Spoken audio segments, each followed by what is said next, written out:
Right, guys, welcome to the next part in True Path of the Ninja, the Shoninki.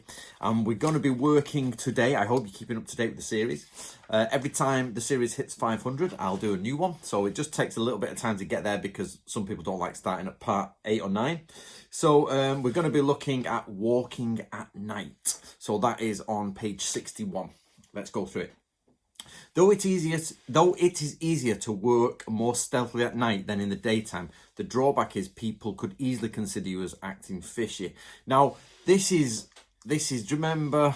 Oh, I have spoke about this on my other channel. I've got another channel called Natoriu. If you don't know about it, go get it. And I spoke about this where somebody was changing the wheels of a neighbour's car at night. And I had to go out and find out if they were stealing the wheels of the car.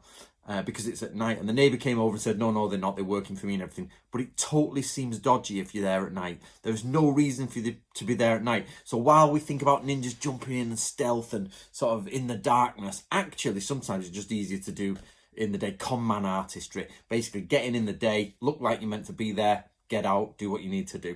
Okay, if you can hardly see what lies ahead of you while walking along the street, you should sit down on the ground or duck down on the ground and see the skyline from a lower point. This will allow you to look up an angle towards the sky and clouds and will give you a better picture. This totally works. Go out at night and if you're higher than the ground, and normally the ground undulates, so you're seeing blackness in front of you and you are looking where you're going. If you crouch down on the ground and look up at the horizon, that horizon could be a building, it could be a tree, could be anything. But wherever your horizon is, wherever the edge of the earth is, and no matter what shape it takes, whatever, once you look at it and look above it, you can totally see the difference. No matter how dark the sky is, the ground is darker than the sky. The sky has some light in it. So if you're struggling, get down, look down, and you can see the outline, move forward, look down, you can see if people are moving, you can see fences. It's awesome to do. Well-travelled roads are salty, remember to taste them. Now, you've got to remember, this is in a day when everybody's walking along with sweat, animals are urinating. You're in a place where, basically, the ground's full of sweat and piss. So, get licking it. There you go, quote of the day.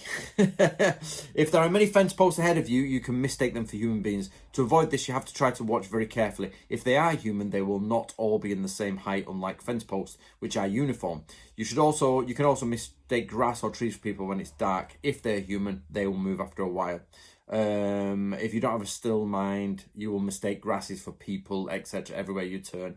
You should just stay still, watching for a while, waiting in the dark. If you watch long enough, people will move in the end. Blah, blah, blah. Okay, so this is cool. So I walk at night quite a lot, and especially here in the UK, by 4 o'clock in the winter, it's dark. So, and you go out and you're like, is that a person ahead of me? And it could just be a bush. I swear to you, once I was walking down and a troll was there. This was in the middle of the day. The bush just looked like a troll. I was like, and then I turned around, went back, and it was gone. I was like, I'm sure that was troll hammering time. If anybody knows what I mean by troll hammering, message below. Troll hammering. See who knows that one. So basically, bushes, trees, fence posts can totally, your mind will automatically find shapes or human shapes. So this is a common thing that psychologists know. You can put a plate of bacon and eggs down and people say, oh, a face, I can see a face. Or they'll look at the back of the donut, I can see a face in that. You will automatically see human forms. So what he's saying is, if it's a line of people, like, could be a line of the enemy. You totally could be people line up. They're not going to be the same shape and size, whereas fence posts normally are. And this is totally true. I've used this at night. I'm like, is that a person? Looked, it's actually a line of fence posts, and you can see they're the same. And of course, you stay still. How much patience have you got? Eventually, you try standing still in the dark for 10 minutes. Just stand still. And it's difficult to do. And then, should you go, should you not go? And then it becomes a cat and mouse waiting game. Which of you should go first? So if you're a shinobi, you're doing ninjutsu, and you're out in the dark, you've looked down from the low, and you can see what looks like the outline of somebody, but you're not quite sure. It could be a bush, could be something. That's just a strange shape. Just sit and wait for an hour. Like that. You might have 9 hours of darkness, 8 hours of darkness, or whatever you've got, 5 hours of darkness, and you might only need to travel for 2 hours. So just wait for an hour, wait for 2 hours. You've got, as long as you're done by the end of darkness and you're done by the timeline, you can wait. And if they don't move, it's not human. If you move beforehand, you might die. That's how dangerous that is. You might die if you don't wait. There you go. So when you see a firelight and a lantern, duck down, hold your sword upright on the ground and put a folded fan to the end of the sword horizontally in a T shape so that you can see the fire and the line of the fan on top. The light is going away from you. It will ascend above the fan. If it is coming down, it will go down, blah, blah. Let me explain that. Right, I argued the toss with the Martial Arts Planet back in the day and won. Basically... And what annoys me is that people, yes, you're wrong, Cummins, you're wrong, Cummins. No, I'm not, because I've got the other scrolls which explain how to do this, and it's called the Form of the Cross. And it's also coming out in Book of Samurai, Book 3, of how to track ships at sea. And it says exactly the same thing, but it calls it the Form of the Cross, and it gives it a name. And it's, you put your sword down, you put your fan on top of it, and you wait there, and if light's going that way, light's going this way, you know which way the ships are going at sea. And I have done a lot of sailing, guys, at sea. North Sea, Irish Sea, the Channel, the whatever's below that, I forgot. But basically, I've done a lot. And at night, it's the same. Shapes are all over the place. Lights are all over the place, especially when you're going around the coasts. It is a nightmare. So and you don't know which direction they go in. You're going one direction, the clouds are going that direction. The waves might be like, the tide might be going this way, but the waves are going that way. Remember, the tide is going up and down, right? But of course, currents are pulling it. Wind can push waves one way, which will be the same way as the clouds. But then you also get different versions. And then your eyes are all over the place. And you're like, what's going on? And especially if you're crossing a shipping lane. Jesus Christ. Crossing a shipping lane in a sailing boat is one of the scariest things you're ever going to do. Oh, Jesus. So you got this stuff, you look down and you can see if they're going left and right, further away, closer to you. You can sort of gauge what's going on. This is the same. So I have this teaching in book 3 when it comes out, and we have it in Shoninki, and we were right from the beginning. There you go. Right. When you walk with the servant holding a light, you should walk in a certain position, blah, blah, blah. Right, so basically, when you're out, this comes from Heike Jodan, which is Book of Samurai number 1. It is not necessarily a ninja thing. It's talking about walking at night with intruders around you. And when you walk, you can hold the lantern for people at certain places. And I'm not going to explain it because basically it's different on each situation. If there's 3 of you, you move to a certain position. If there's 2 of you, you move to this position. If there's... basically somebody jumps out, you move the light so that it's in their face, and then you go into the shadow of the darkness and hit them. I've done this many times on this channel. It's all about darkness, positioning of the light, blinding the enemy, and then attacking them from their night visioned blind spot, if you like. Right, okay. So basically keep the torch over the enemy as much as possible. This makes it easy for you to sneak around the back of the enemy when their night vision is disrupted.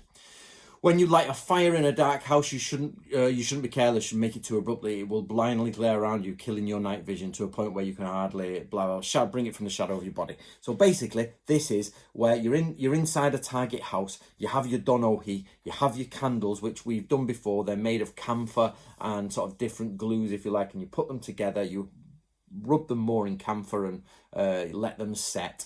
Then you've got your donohi. You're in the middle of a house. Burst into flame. You've got to do it and put it in the body like that, and don't look at it, and it starts to come up. Put it around, and you've got your kimono around here, and then it's dead good. This you can put it literally on the ground. It doesn't burn anything down. So you lift it up, and you can sort of bring it out gently, and you can actually carry it on your hand, fly flame on your hand. And I've shown this many times. And then you start to look around the room, let your eyes adjust, and they get it, and then you can put it out if you need to put it out. It's exactly the same as the Shinobi Hiden Torinoko fire egg. It's the same thing.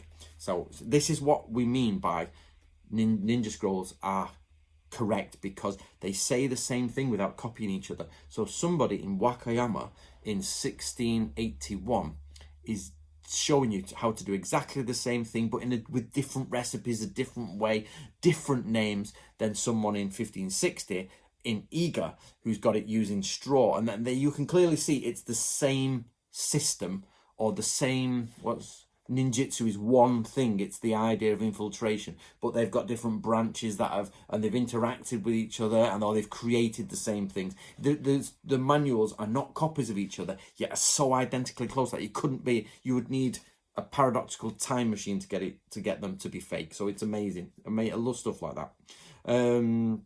Okay, when you walk at night, if the moon is bright, you should pass in the shadows where you can. If you come across someone and don't want to be seen, you should keep in the shadows and put your hand across your face so they cannot see your face in the moonlight. This is actually part of the Heike Jodan as well, which is Book of Samurai 1, and it's it says when you're walking along, you literally cover your face, you got to put your hat down, and the idea is you just don't want to be recognized. And this also is about reversing your kimonos, not reversing it in the ninja way, but reversing it like take the under bit and put it over that bit, and so make the colours a little bit mixed up, because like today we have lots of modern different clothes and tops.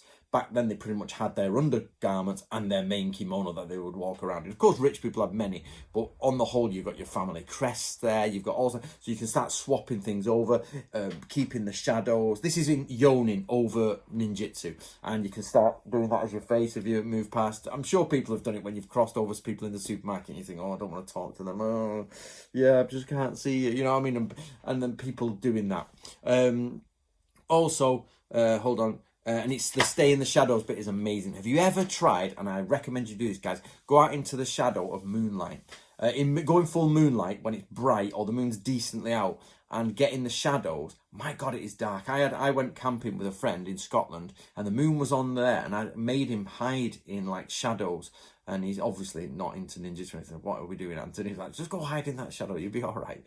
So he did that, and I was like, that was amazing. Literally, you could step out a meter, a few feet, and he was just bright and there. Step back a few, and it was just pure blackness. It's like, gone. Here, mint. Right.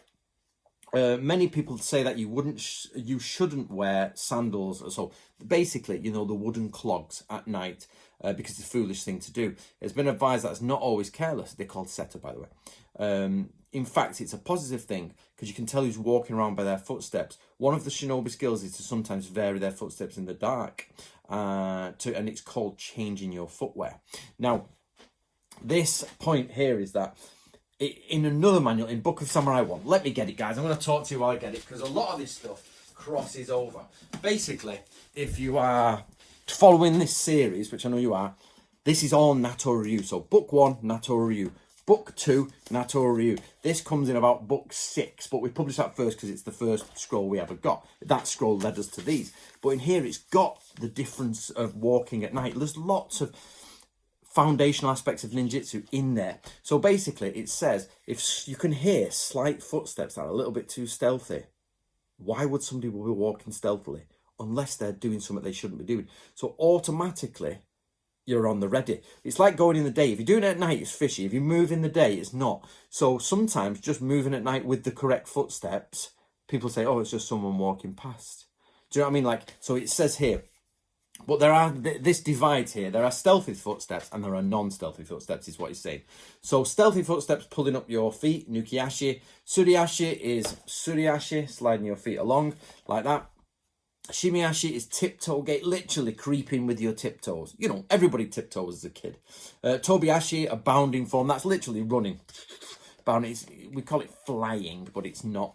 Then you get limping walk, or like, you know, literally you can limp, you're listening, people are like, oh, disabled person. Because of course back then there's no modern medicine, and you'll have a lot of amputees, a lot of disabled people, a lot of people with injuries, broken hip bones, things like that. Then you get walking with long strides, walking with short strides. Then you get what's called a chopping step, and this is, you know, that typical woman Japanese sound. You get short steps, so big steps, short steps, chopping steps. And then you people are like, okay, it's a small person, it's a big person, it's a woman. You know, you can start sounding like a woman at night. Darling, do the painting. Darling, mow the lawn. Bloody women. Then you got running. Now, this is different to the bounding steps. The bounding step is going along. This also appears in the Bansen Shukai, a similar version. And it's the idea of getting from tree to tree. Not on the trees, but literally bounded along, like almost jumping like that. This is just outright running. So you got that feeling, a bounding feeling, Toby, and then you get running, going through.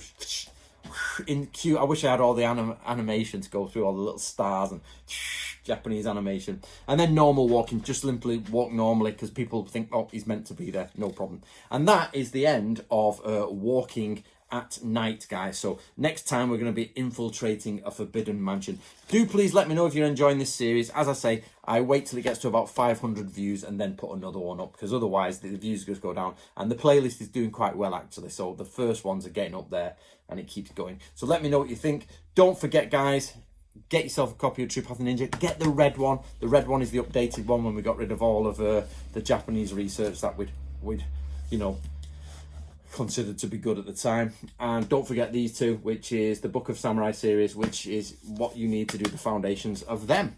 There you go, guys. Enjoy.